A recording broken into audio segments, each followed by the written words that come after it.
Cable news obviously covered the cuts of the White House tours, virtually ignoring cuts to programs for the poor. The media has latched on to preserve the White House tours while largely ignoring other much more devastating sequester cuts. As Ari Melber of The Nation pointed out on Wednesday, there's about 1,200 stories concerning the White House tours and less than 1,000 stories about the sequester's impact on housing assistance program, which disproportionately affects low-income families. So we went to Think Progress, and they examined these things, and this is what they found. That since March 6th, the White House tours was mentioned 33 times as often. Fox News had 163 segments, CNN 59 segments, and MSNBC 42 segments. As mentioned of other sequestration impacts on the poor, there was only 3 times that the networks mentioned Head Start cuts in that same time frame. This is the problem, America, with this whole thing.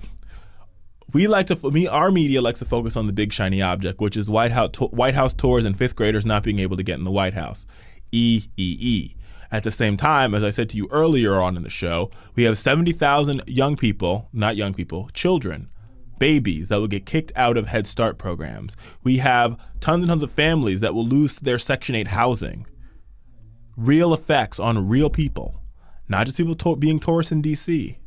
We can have this debate all we want to, but if we're going to talk about sequestration, ladies and gentlemen, let's talk about the facts. Let's talk about what's happening in the heartland and not what's happening in the Beltway.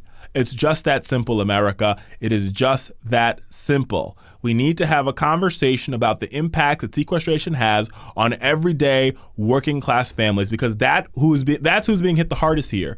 Not millionaires and billionaires, not people visiting the District of Columbia, not fifth graders that can afford to take a trip to D.C. It's about those fifth graders that can't afford to take a trip to D.C. and depend upon government investments to make sure that they have housing assistance, or to make sure that their little brother and sister go to Head Start, or to make sure they have food on the table. That's the real conversation.